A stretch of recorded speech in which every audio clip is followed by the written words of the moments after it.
Hello book lovers, and welcome back or welcome to Nat Cat's Bookish Cafe.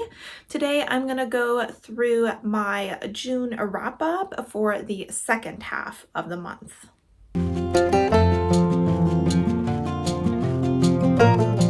Alright guys, so June is officially over, so it is time to go through what I read in the second half. Luckily, I do not have another 13 books to go through like I did in my first wrap up, which you can check out up above. I do have to admit, for a couple days I went into a bit of a reading slump after reading so many books in such a short span of time. However, I did manage to finish another 6 books, which I will be discussing, as well as one DNF. Before we go into that, I will just go through my general monthly stats, which will cover my stats for the entirety of June. So I read a total of 19 books, which I believe is a new record for me, at least since I started tracking my reading a couple years ago. I believe previously 16 was the record, so this is 3 more books than that. I ended up reading 2,567 pages, which is still about the same as what I read. I think it's maybe like 3 or 4 pages more than I read last month. But the majority of my reads were audiobooks, so you can see a large increase in that number, and I read 94.85 hours of audiobooks. As far as ratings go, I did unfortunately have a 2.5 star rating this month. I had 2 3-star ratings, 6 3.5 ratings, 7 4-star ratings, 1 4.5 star rating, and 2 5-star ratings, leaving me with an average of a 3.8 average, which is better than I thought it was going to be because of all those 3.5s that I was getting at the beginning of the month.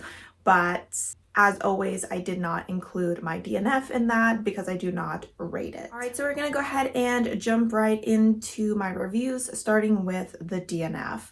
I believe I only got about 17% through this book, and that is Vicious Spirits by Kat Cho. This is the second book to Wicked Fox. I believe I gave Wicked Fox maybe 3.5 stars. That book follows Myung and Jae-hoon. Myung is a gomiho, which is a 9-tailed fox. And at the beginning of the story, she ends up losing her bead, which is what allows her to siphon the energy from men, which is how she feeds.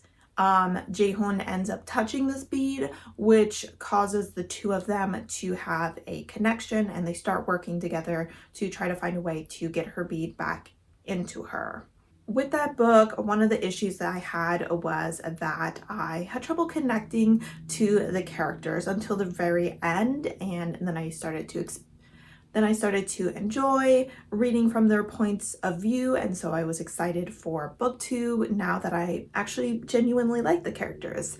However, while they are still part of the story in book 2, we are actually now following 2 other characters who made an appearance in the first book, and I was not vibing with those characters, and I just really didn't want to go through the same experience that I had with book 1, where I'm kind of dragging my feet with the story because I just don't care about the characters.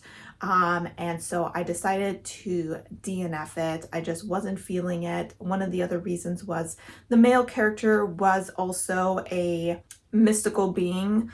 And so he was a few hundred years old, and the girl who was the love interest was about 19, and I think at that point I was just a bit burned out because of another book that I read where we are dealing with guys that are hundreds of years old dating girls that are still technically teenagers, and I wasn't feeling that. I just wasn't in the mood for it. I found that it was very easy for me to put this book down and not pick it up again, and so unfortunately I did decide to DNF this. I have enjoyed this author in the past, so I'm sure I'll give her another chance, but for now I was rather disappointed with this relatively well-beloved series. Alright, so the first book that I actually completed in the second half is a manga, and it's a contemporary story called Perfect World by Ri Aruga. And this is a contemporary romance between Tsugumi and Itsuki. These two knew each other in high school, and Tsugumi had a crush on Itsuki, and years later they are reunited, and she realizes that he has suffered a spinal cord injury and is now wheelchair bound. They find each other again because she is working for an interior design company and he works for an architecture firm, and the two companies are working together on a project. The two of them decide to become friends in this book. The romance does not start in this book. It's kind of building up to her deciding that she does want to be in a relationship with him, and just the author kind of letting us know some of the difficulties that people who are disabled, specifically with spinal cord injuries, face, and some of the difficulties that their partners may face in turn as well. I ended up giving this 3.5 stars. I really thought the disability representation was well done. The author didn't shy away from some of the hard truths, some of the medical issues that they have, as well as some of the issues that they have just in society in general, due to many places in society not being accessible to them, and many people not willing to make them accessible because it would cost more money to do so. The reason I didn't give this a higher rating is just this is my first experience with contemporary manga, and I did find it slightly on the boring side. It's not a ton of stuff is happening in this book other than in relationship to learning more about the disability. I will definitely be continuing with the series now that the two of them have decided to start a romantic relationship, to see how the author progresses this story. The next book I finished was The Emperor of Evening Stars by Laura Thalassas, and this is honestly the book that you can blame for me running out of patience with Vicious Spirits, because this is the third book in the Bargainer series, and it's technically a novella slash prequel, and it follows the Bargainer, Damien. That's his name, right? Damien. I'm gonna call him Damien. I hope that's his name. And it follows him from his childhood, or I would say more his teens, through the end of what was book 2. And it all follows from his point of view, and I enjoyed the first 2 books in the series. We are following Calypso's point of view after she kills her father or stepfather and calls upon the Bargainer to ask him to kind of take care of this issue so she doesn't get in trouble for killing him, and the two of them start interacting on a more regular basis. She has a string of beads around her arm that represent all the bargains that she has made, and therefore all the debts she owes to him. In the first book, we follow her as she is 16 when they first meet, and she kind of calls upon him to be a friend to him. And then eventually, after about a year, he disappears and doesn't reappear until 7 years later. And from there, their relationship starts to develop. I know there are some people, and I've heard this since I read the series, that consider this relationship to be a bit ick. And when I initially read the story, I did not feel that way. I felt that he was kind of represented as like almost a brother figure. I didn't feel like there was any like weird sexual tension between them, so it didn't make me uncomfortable. However, when reading these scenes from Desmond's point of view, it does very much give grooming. It's giving pedophilia, and it was so uncomfortable to read this story from his point of view, because she is his mate, and I didn't know that he knew that until the night that he disappeared for 7 years. But apparently he knew it the entire time that they were together, which no matter how much he said, no, it's not sexual, it's no, no, no, it was. It was. And she was 16 and he was like over 200 years old or something, which is gross. So I would say, one, if you don't like that vibe, avoid the series completely. But two, I don't think this novella is necessary to the series. So I would just skip it.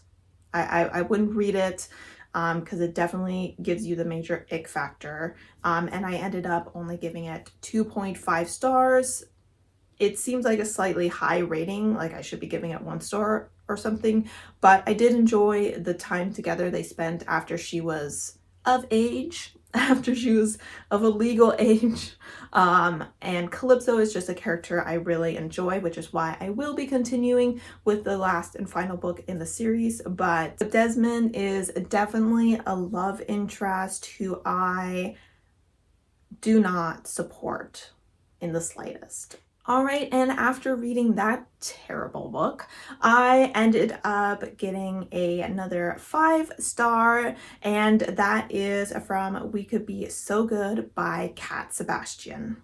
This is a historical story that I believe took place in like the 1950s, and we are following 2 men who work at a newspaper.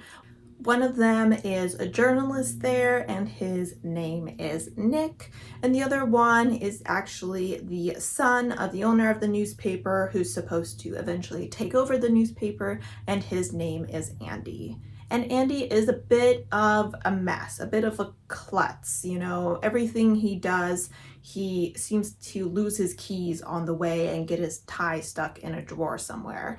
And he is kind of hoping that his clumsiness gets his father to realize that he should not be running the newspaper because this is something that he doesn't want to do. However, along comes Nick and seems to just keep getting him out of these situations and is helping him to become a genuinely good reporter along the way. As the 2 of them become friends, Andy starts to realize that Nick is actually part of the queer community. It's something that obviously Nick does not want people to know because he could potentially lose his job. And Andy starts to question if maybe he is a part of that community as well. The 2 of them start living together after Andy faces a bit of heartbreak from another relationship and does not want to live all alone in his big empty apartment. And there they start to become very domestic and start to realize that this domestic life with the 2 of them is something that they both would like to pursue. I absolutely love this book from the first minute. I swear by like the 4-minute mark, I already had laughed multiple times and was grinning from ear to ear. This book had some great humor in it. The narrator did a wonderful job bringing these 2 men to life, and I really felt like I was watching almost a play that was set in the 50s. It was just such an immersive experience. So if you read this book, I highly suggest the audiobook. I thought both characters were incredibly lovable despite the 2 of them having very different personalities. Nick was a very, I would say almost like by the rules kind of guy. He's a bit more standoffish than other people, and a lot of that has to do with his paranoia about being discovered as a queer man. And Andy, on the other hand, is just the kind of guy who can really get along with anyone in any social situation. And together, I thought that they just made a great couple. I really enjoyed the themes of finding a safe space. We kind of watch as the 2 of them kind of try to bring in other people in the queer community to be a part of their life, because Nick had previously very much isolated himself. He didn't want to be friends with anyone who was queer. He distanced himself from his family in case they found out that he was queer. And so we really got to see him find his family and Andy as well, because his mother and father both worked for a newspaper. So they were always traveling, and he had a very lonely childhood. And so just watching this found family form around these two lonely men was just such a wonderful experience. This book wasn't very heavy on the smut. There were some scenes, but I would hardly call them like super steamy. They're not fade to black, but yeah, I wouldn't consider it smut or anything, but they were still really well done. I really enjoyed the domestic moments. I really enjoyed the conversations of queerness and the danger of being queer in the 50s. And overall, it was just such a fun read. I really had a wonderful time with it, and I think it's definitely a book that I will want to re-experience again. The next book I finished is my last physical book of the month, and that is Aristotle and Dante Dive into the Waters of the World by Benjamin Lear Sands. I finally read it. It finally happened. I read the first book, or reread the first book, about 16 months ago in preparation of reading this, and I didn't do that for months and months and months, but I have finally read this story, and I ended up giving it 4 stars. It was very difficult for me to rate this book, but before I go into that, quick synopsis. Aristotle and Dante are 2 boys who met one day at the swimming pool, and the 2 of them become friends after Dante offers to teach Ari how to swim. Eventually, Ari starts to realize that he may potentially have more feelings for Dante than just friendship, and he has to start to accept the fact that he may be a queer man. This, I believe, is set in the 1980s, so this is another queer historical story. And the second book follows on pretty much immediately from the second book, or the first book, as far as I know. This one, I believe, was a book that the author wasn't planning on reading or writing, but he felt that there was just too much left unsaid from the first book, and so this book covers quite a lot. In this book, we kind of find Ari opening up a lot. I mean, he definitely had some good character development in the first book, but he has always been someone who wanted to be invisible, and he kind of struggled to accept love from those around him. And in this book, we really see him start to reach back to those who are reaching out to them, whether that is friends or his family. Ari starts to really come out of his shell and kind of overcome this shame that he is still feeling about being a queer man. I would say this book focuses a little less on Ari and Dante than the first book. I really do think that this book focuses on Ari's journey to become a man who accepts himself as well as those around him. We also experience a lot of grief in this story. There are quite a few funerals in this book that Ari attends, and we also have the AIDS pandemic in full swing in the background of the story as well.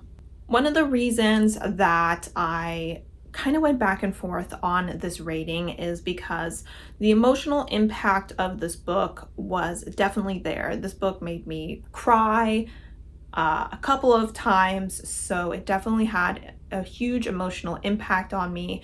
The author has a interesting writing style, in my opinion. While I was reading this book, I kind of felt like he has a similar writing style to TJ Klune, where it kind of feels like he takes a metaphor or an analogy and carries it throughout the entire book, and he kind of builds a lot of conversations around That, I also feel that there are certain aspects of the book that almost feel repetitive. Like TJ Klune's writing, I do feel like is somewhat on the repetitive side, not to the point where it's annoying, but definitely where you can see what points he is trying to get across the most, and I felt that he did that as well. I feel that his writing is like TJ Klune's, somewhat almost on a simplistic side, but every once in a while something is said that is just so impactful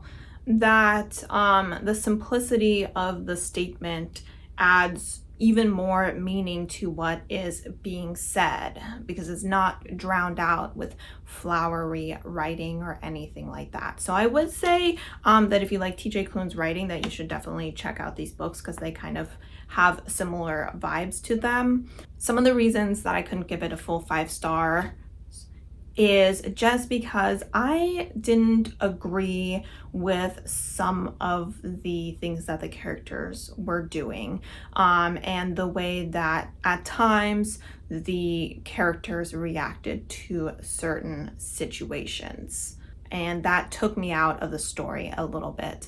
The main example that I want to say is when Ari's mother tells his sisters that he is queer, and he kind of says, hey, I wish that you hadn't told them that, because that's something very personal to me, and I should be kind of the one that decides if people know or not.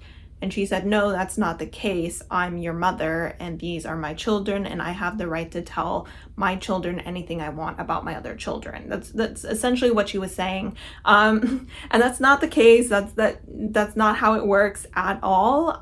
You do have to get permission from your child to tell literally anyone anything about them, unless you feel that they are in some way in danger, which Ari was not.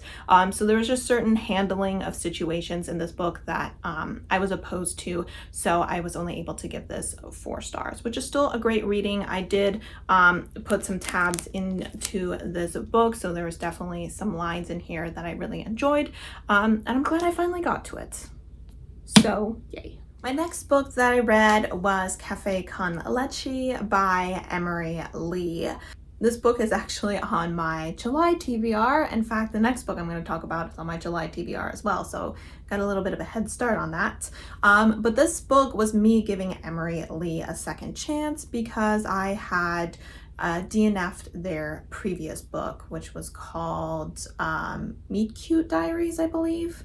And this book definitely went better than that one. I still ended up only giving this book 3 stars. In this book, we are following 2 characters who are on their high school soccer team, and both of their families own competing restaurants as well. We are following Theo, whose family owns a Asian American restaurant. He is the best player on the soccer team, and he is also the only boy out at school as openly gay. On the other hand, we are following Gabby, whose family owns a Puerto Rican restaurant, and he, on the other hand, is probably the worst player on the soccer team, and he is actually in the closet because his parents unfortunately make a lot of statements that make him believe that they would not accept him if he came out as gay. At the beginning of this book, both restaurants are facing financial issues due to a new fusion restaurant where all these people are going because all their food is like really weird and unique, and people like to take photos of it and everything. And so the 2 restaurants are facing the potential of closure. So Theo decides to try to sell some of the products that his family sells, as well as some more unique products. The problem is that his parents want to keep things very traditional, and that's obviously not what the people want. They want something that they can put on Instagram. So he starts selling these more unique products at school to kind of try and keep the business afloat behind his parents' back. Gabby realizes what he's doing and wants to offer his assistance. The two of them do not get along in the beginning, but out of desperation to save their family businesses, they decide to become business partners, I guess you can consider it. As they start to spend more time together, they start to get along better, obviously. And Gabby eventually comes out to Theo as being queer, and their relationship starts to bloom even more after that. There were some things that I didn't like about this book. The characters. The last time I read Emery Lee, I didn't like their characters that much either, and I do think that's a complaint I hear from people. There was just a lot of occasions where the characters acted in such a way that I found a little bit infuriating. I often feel like the characters act either very aggressively or they act very pathetically. I think I struggled a bit more with Gabby in this book. I couldn't get behind him. I couldn't get behind his decisions. I couldn't get behind his behavior. I absolutely hated his friendships with the girls that he was friends with. I mean, I would never consider either of those my friends, and I don't think he treated them that well either.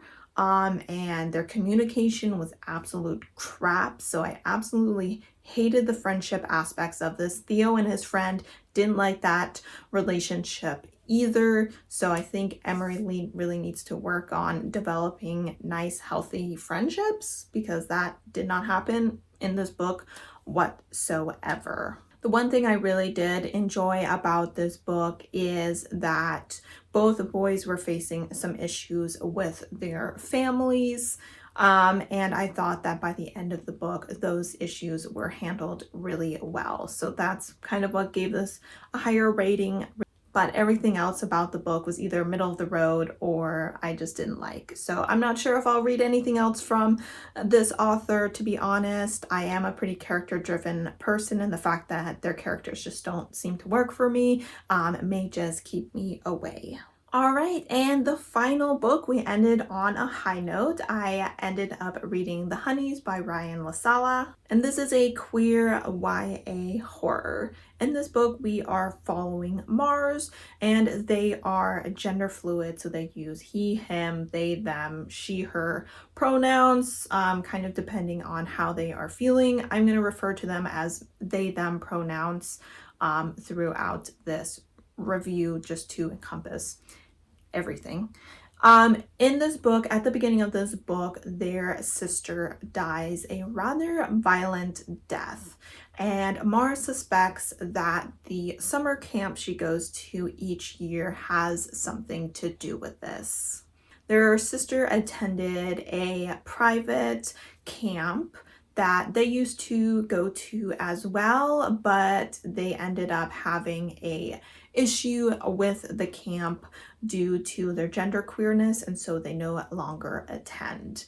However, after their sister dies and they suspect the camp had something to do with it, they end up re-enrolling in this camp and trying to get close to a group of girls called the Honeys. The Honeys are a group that their sister was a part of, and they seem to be these kind of ethereal girls that just draw the attention of everyone within the camp, but they are very aloof and very separate as well. The more time Mars spends at this camp, the more they become enthralled with these girls. But at the same time, the more they start to realize that there is something slightly sinister occurring there.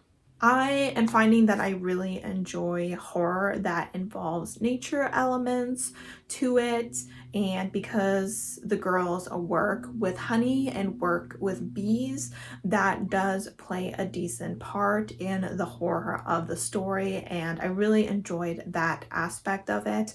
I really enjoyed the audiobook. I thought it was really well done. It had some special effects in it that really brought the story to life. I really liked the themes of sisterhood and sibling relationships and kind of being able to be yourself to the fullest and be confident with it without other people looking down on you, whether that's being genderqueer and just being able to dress however you want and act however you want without people thinking that you're being difficult, or whether that's being a strong woman who's confident in her abilities without being perceived as a stuck-up bitch. I did really enjoy the queerness of this story and the way that it was explored. We definitely saw Mars being pulled between the girls and the boys and trying to find their place in both of those groups and seeing flaws in both of those groups. And through those flaws, learning more and more about who they want to be as an individual. Overall, the story had some really great twists in it. There was definitely a few times where I was like, okay, it's over now, right? We're in the clear, and we weren't. So I had an excellent time with the story. I definitely did not want to put it down. So if you are into YA horror or into queer horror or horror that uses nature elements in it, I definitely suggest checking out this book. The whole time I was reading the story, I definitely felt that it was for those who like The House of Hollows by Crystal Sutherland. All right, guys, so those are the 6 books that I read in the second half of June. As far as my favorite book of the month, I have to say that it was Everything I Never Told You by Celeste Ning, and my least favorite was definitely The Emperor of Evening Stars by Laura Thalassis. Let me know down below what your favorite and least favorite book of the month were, as well as your opinion on any of the books that I talked about in this video. As always, thank you so much for your support by watching my videos, and I hope to see you next time. Bye!